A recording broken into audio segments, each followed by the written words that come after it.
नमस्ते सभी को। कैसे हैं आप? आशा है ठीक होंगे। तो चलिए आज एक और नया टॉपिक शुरू करते हैं जिसका शीर्षक है अलंकार। अलंकार आप सभी को पता है किसे कहते हैं। ये कविता का प्रमुख तत्व है। इसकी परिभाषा कुछ ऐसी होगी कि जिस प्रकार से कोई महिला अपने आप को सुंदर दिखाने के लिए आभूषण धारण करती है, ठीक उसी प्रकार से कवि अपनी कविता की सुंदरता को बढ़ाने के लिए इस तत्व का प्रयोग करता है। ये इसकी परिभाषा है। वैसे अलंकार का शाब्दिक अर्थ होता है आभूषण। बहुत सारे प्राचीन काल में अलंकारवादी आचार्य हुए हैं, यानी कि उन्होंने बताया है आचार्यों ने कि ये जो कविता है ये इसका अलंकार कविता का प्रमुख तत्व है। जैसे भामह है, रुद्रट है, दंडी है, उद्भट है, जयदेव है, भोज है, रुयक है, केशवदास है, पदीक्षित है, इन सभी ने अलंकार को कविता का अनिवार्य तत्व कहा है। इसके अलावा और भी बहुत सारे आचार्य हुए हैं जिन्होंने अलंकारों के ऊपर प्रकाश डाला है। तो बेसिकली हम देखते हैं कि अलंकार के 3 भेद होते हैं। कौन कौन से होते हैं?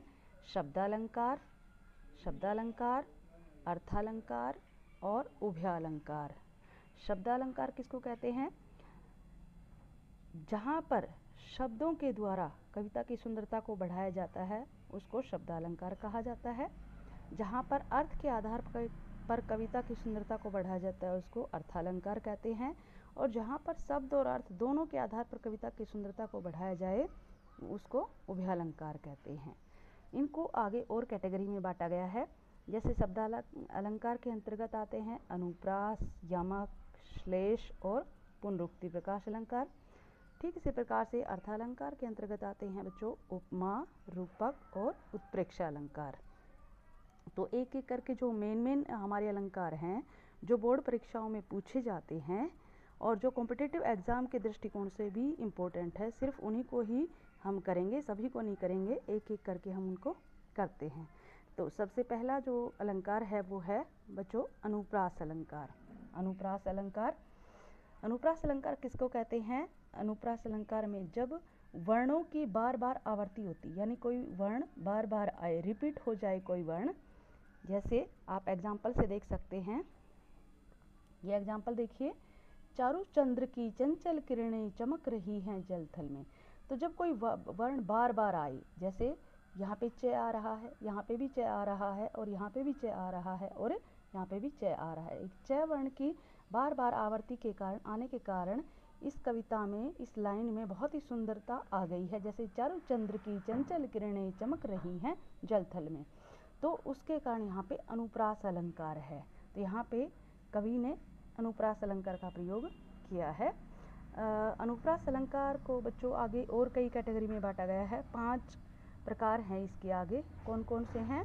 छेकानुप्रास, छेकानुप्रास, जैसे ये छेकानुप्रास है, व्रतानुप्रास और लाटानुप्रास, श्रुतानुप्रास और अत्यानुप्रास। ये इसकी 5 कैटेगरी है, लेकिन बोर्ड परीक्षाओं में इतना गहराई से नहीं पूछा जाता है, तो हम इसका मेन ही करेंगे। जैसे अनुप्रास अलंकार का हमने देखा कि वर्णों की बार बार रिपीटिशन होती है। तो वर्णों की बार बार रिपीटिशन जरूरी नहीं है कि कोई शब्द के शुरू में ही हो, वो शब्द के बीच में भी हो सकती है, वो शब्द के लास्ट में भी हो सकती है। यानी कि कोई वर्ण रिपीट हो और एक ही जगह, जैसे यहाँ पे शुरू में आया है तो यहाँ पे भी शुरू में आएगा, यहाँ पे भी शुरू में आएगा और यहाँ पे भी शुरू में आएगा। जब बीच में आ रहा है तो बीच में ही आएगा, लास्ट में आ रहा है तो लास्ट में आएगा, लेकिन वो रिपीट हो तो वहाँ पर अनुप्रास अलंकार होता है। ठीक है। दूसरा एग्जाम्पल देखिए, यमक अलंकार। यमक का शाब्दिक अर्थ होता है जोड़ा। जहाँ पर कोई शब्द 2 बार आई, कविता में जब कोई शब्द 2 बार आए और दोनों का अर्थ अलग अलग हो तो वहाँ पर यमक अलंकार होता है। जैसे काली घटा का घमंड घटा। तो यहाँ पर उदाहरण में आप देख रहे हैं काली घटा का घमंड घटा। यहाँ पर घटा शब्द 2 बार आया है, दोनों बार उसका अर्थ अलग है। पहले घटा का अर्थ होता है बादल और दूसरी घटा का अर्थ है कम होना, यानी कि बादल बरसने के बाद उनका घमंड कम हो गया है। तो यहाँ पर यमक अलंकार है। कौन सा अलंकार है? यमक अलंकार है। आगे देखिए, श्लेष अलंकार। श्लेष का शाब्दिक अर्थ होता है चिपकना या चिपका हुआ। जब कोई शब्द कविता में एक ही बार आए और उसके एक से अधिक अर्थ चिपके हुए हों, यानी एक से अधिक अर्थ निकलते हों, तो वहाँ पर कौन सा अलंकार होता है? श्लेष अलंकार होता है। एग्जाम्पल देखिए, रहीमन पानी राखिए बिन पानी सब सून, पानी गए न उभरे मोती मानस चून। पानी गए न उभरे मोती मानस चून, यहाँ पर जो एग्जाम्पल है उसमें आप देख रहे हैं कि जो पानी शब्द है वो सिर्फ एक बार आया है, लेकिन इसके संदर्भ, मोती के संदर्भ में ये इसका अलग अर्थ है, मानुष के संदर्भ में अलग अर्थ है और चून के संदर्भ में अलग अर्थ है। अगर मोती को पानी में नहीं डुबोएंगे, उसमें चमक नहीं आएगी। मनुष्य को पानी नहीं मिलेगा तो कुछ समय बाद उसकी मृत्यु हो जाएगी, और पानी नहीं मिला तो हम चून से आटा गूंथकर रोटी भी नहीं बना सकते हैं। तो यहाँ पर पानी शब्द एक बार आया है, एक से अधिक इसके अर्थ चिपके हुए, इसलिए यहाँ पर कौन सा अलंकार है? श्लेष अलंकार है। अगला देखिए, उपमा अलंकार।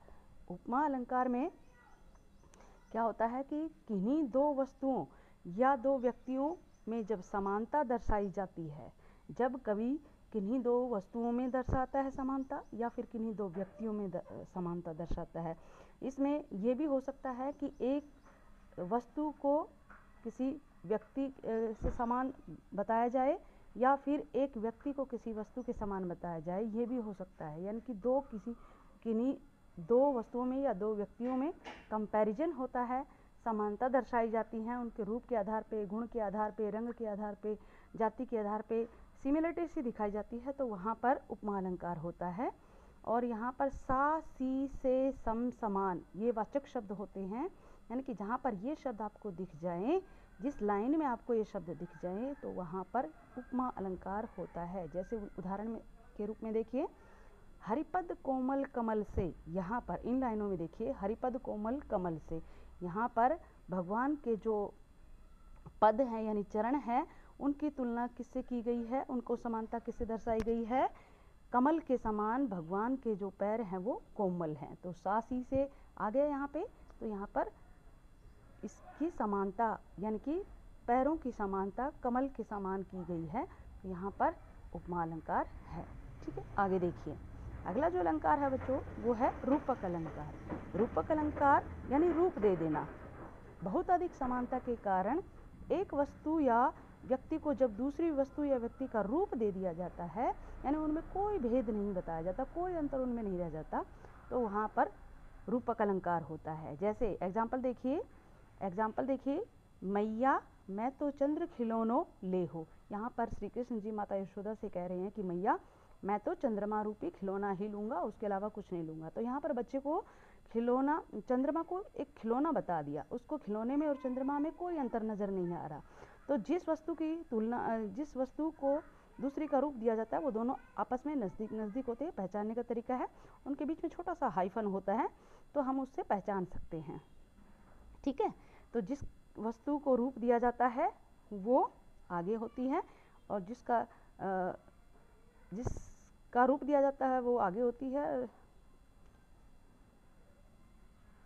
चलिए आगे देखते हैं।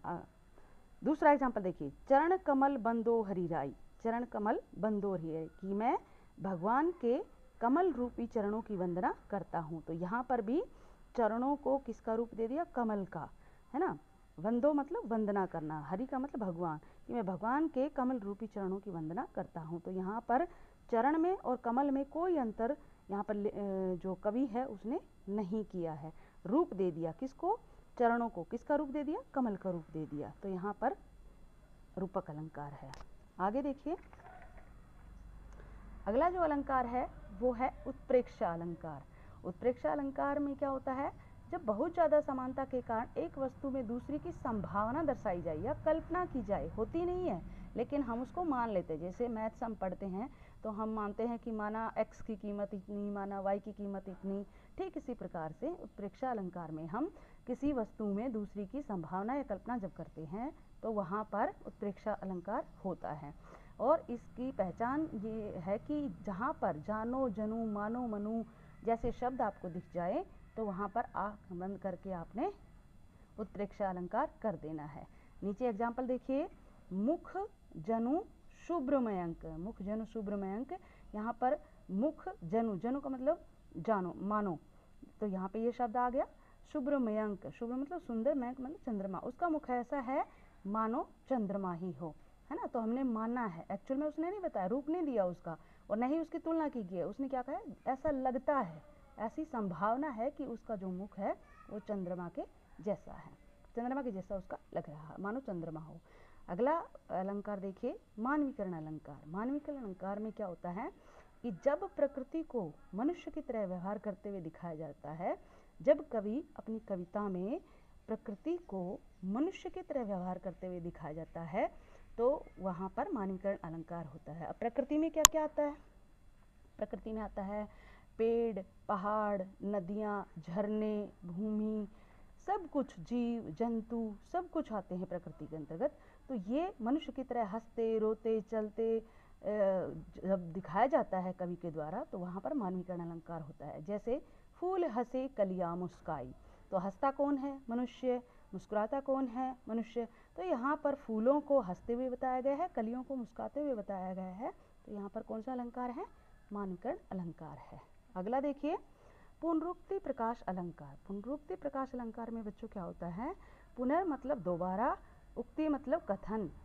जब किसी बात को दोबारा कहा जाए, यानी कि कोई शब्द कविता में दो या दो से अधिक बार आए लेकिन उसका अर्थ सेम हो, अर्थ एक समान हो, तो वहाँ पर पुनरुक्ति प्रकाश अलंकार होता है। जैसे बार बार मोहि कुठार दिखावा, बार बार मोहि कुठार दिखावा, है ना। तो यहाँ पर बार बार जो शब्द है उसमें पुनरुक्ति प्रकाश अलंकार है। ठीक इसी प्रकार से देखिए, बार बार गर्जन वर्षण है मूषलधार, हृदय थाम लेता संसार, सुन सुन घोर वज्र हुंकार। तो यहाँ पर सुन सुन जो शब्द है या बार बार जो शब्द है उसमें कौन सा अलंकार है, पुनरुक्ति प्रकाश अलंकार है। ठीक है, आगे देखिए, लास्ट देखिए, अतिशयोक्ति अलंकार। अति मतलब बहुत ज़्यादा, शोक्ति मतलब कथन। जब कोई कथन बहुत ज़्यादा बढ़ा चढ़ा के कहा जाए, जब किसी बात को कवि के द्वारा, जब किसी बात को कविता में बहुत बढ़ा चढ़ा करके बताया जाए या बोला जाए, जिसको सुन करके मनुष्य को हंसी आ जाए, तो वहाँ पर कौन सा अलंकार होता है, अतिशयोक्ति अलंकार होता है। जैसे एग्जाम्पल देखिए, हनुमान की पूंछ में लगन न पाई आग, लंका सिगरी जल गई, गए निशाचर भाग। यहाँ पर हनुमान जी जब लंका में जाते हैं तो वहाँ पर वो उनकी पूंछ में आग भी नहीं लग पाई थी और सारी जो लंका है वो जलकर राख हो गई और सारे जो निशाचर थे वो भाग गए। निशाचर मतलब, निशा मतलब रात्रि, चर मतलब चलने वाले, रात्रि को चलने वाले यानी कि राक्षस। तो सारी लंका जल गई और सारे राक्षस भाग गए, जबकि हनुमान की पूंछ में आग भी नहीं लग पाई। तो यहाँ पर किसी बात को बहुत बढ़ा चढ़ा के बताया गया है, इस कारण से यहाँ पे कौन सा अलंकार है, अतिशयोक्ति अलंकार है। तो ये थे बच्चों कुछ एक अलंकार जो बहुत इम्पोर्टेंट है, जो बोर्ड परीक्षाओं में भी पूछे जाते हैं और अपने कॉम्पिटिटिव एग्जाम में भी पूछे जाते हैं। अनुप्रास अलंकार, एक बार इनको देख लेते हैं। अनुप्रास अलंकार, वर्णों की आवर्ती, यमक अलंकार, कोई शब्द दो बार आए, सेम अर्थ हो, श्लेष एक शब्द के अधिक से अधिक अनेक अर्थ चिपके हुए हों, उपमा किन्हीं दो वस्तुओं व्यक्तियों में समानता दर्शाई गई हो, रूपक एक वस्तु को दूसरी का रूप दे दिया जाता है।